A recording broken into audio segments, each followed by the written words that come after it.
പ്രകാശമേ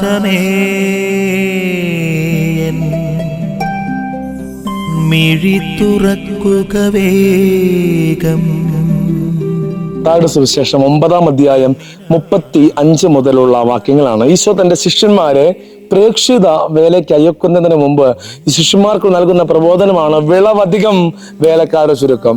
വിളവധികം വേലക്കാരെ ചുരുക്കം. അതിനാൽ തന്റെ വിളഭൂമിയിലേക്ക് വേലക്കാരെ അയക്കുവാൻ വേണ്ടി വിളവിന്റെ നാഥനോട് നിങ്ങൾ പ്രാർത്ഥിക്കുവനെന്നുള്ള ആ പ്രശസ്തമായ ദൈവവചനമാണ് ഇന്ന് നമ്മുടെ ധ്യാന വിഷയം. പ്രിയപ്പെട്ടവർ, ഒത്തിരിയേറെ വിളകളുള്ള ഈ കാലയളവിൽ ഒത്തിരിയേറെ ദൈവജനത്തിന് സമർപ്പിതരെ പുരോഹിതരെ ഒക്കെ ആവശ്യമുള്ള അവരുടെ പ്രതിസന്ധികളിൽ അവർക്ക് വേണ്ടി പ്രാർത്ഥിക്കുവാൻ, അവർക്ക് ബലിയർപ്പിക്കുവാൻ, അവരുടെ പാപങ്ങൾ മോചിക്കുവാനും ഒക്കെ ഒത്തിരിയേറെ സമർപ്പിതരെയും പുരോഹിതരെയും ഒക്കെ ആവശ്യമുള്ള ഈ കാലയളവിൽ, ഈ വിളവധികം ഉള്ള ഈ കാലയളവിൽ വേലക്കാരെ അയക്കാൻ വേണ്ടി നമുക്ക് ആത്മാർത്ഥമായി പ്രാർത്ഥിക്കാം.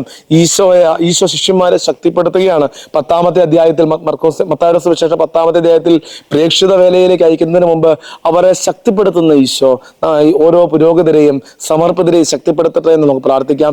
എല്ലാ കാലയളവിലും കർത്താവിന്റെ ശുശ്രൂഷയ്ക്ക് വേണ്ടി ഞങ്ങൾക്ക് സമർപ്പിതരെയും വൈദികരെയും നൽകണമേ എന്ന് ഈ ദിവസം നമുക്ക് ആത്മാർത്ഥമായി പ്രാർത്ഥിക്കാം. ആമേൻ. നിൻ വഴിയേ നടക്ക